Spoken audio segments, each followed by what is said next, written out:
On se retrouve toujours en direct pour faire un nouveau point sur l'actualité de ce jeudi 23 janvier. Soyez les bienvenus, il est 17h45.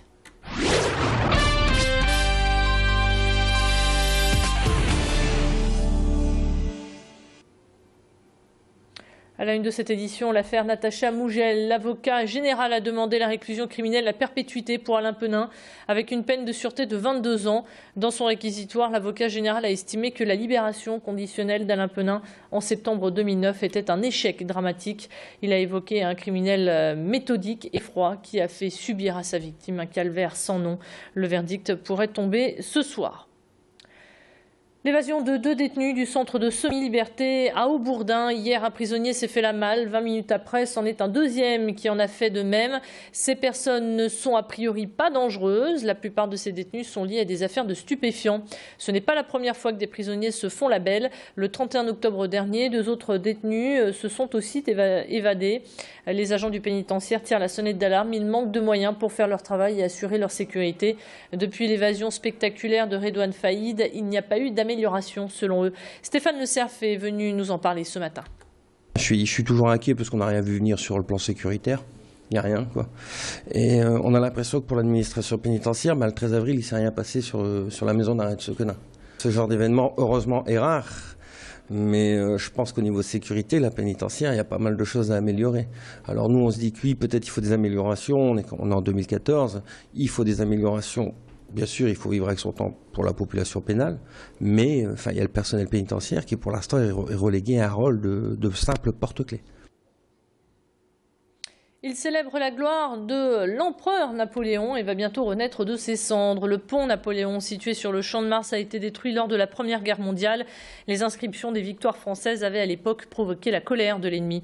Mais depuis lundi, des travaux sont en cours pour faire revivre cette merveille. Pas moins de 7 entreprises vont travailler main dans la main pour reconstruire ce pont couvert pour piétons qui était unique en Europe à sa construction en 1812. Un joli projet d'1,8 million qui intervient dans le cadre du réaménagement du Champ de Mars. Plus de précision au micro de Macha Grunessen.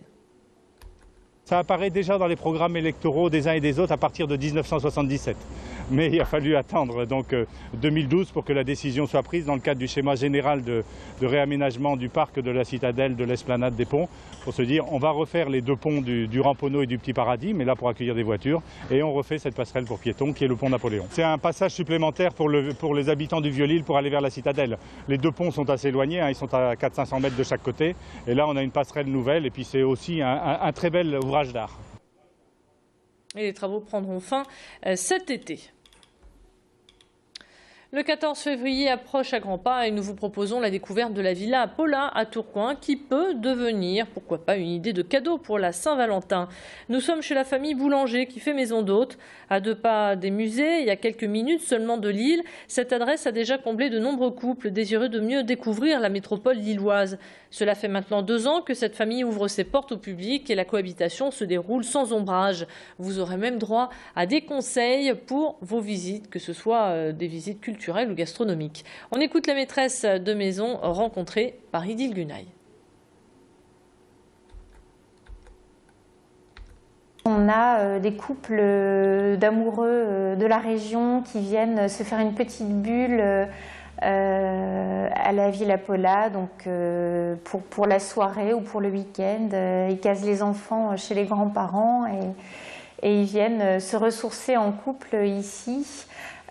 D'autant qu'on a un jacuzzi dans le jardin, donc c'est vraiment la partie bien-être, qui peut être prolongée par un massage, parce qu'on a une salle de massage au premier étage avec un feu de cheminée, où on peut faire des massages en duo. Donc ça plaît beaucoup aux gens qui viennent se faire une petite bulle en amoureux.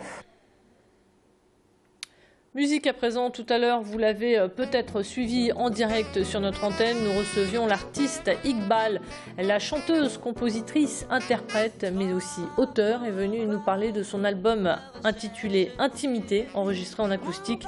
Cet album est composé de 10 titres, des chansons en français, intimistes et à découvrir sans attendre. Je vous propose sans plus tarder de redécouvrir un passage de cette interview. L'artiste nous a expliqué les raisons de cet album. Pour ce CD-là, je voulais un CD intimiste. d'où le titre. Je voulais vraiment quelque chose qui soit moi, pas y intégrer des musiciens, mais avoir le temps de travailler sur les morceaux et de faire tous les instruments moi-même. Donc voilà comment il est né en fait. Donc là on a choisi 10 titres, j'en ai beaucoup d'autres. Ces 10-là, parce qu'ils me correspondaient à ce moment-là, parce qu'ils pouvaient être faits sans une grosse orchestration. Et puis je pense qu'ils vont bien, les 10 vont bien ensemble.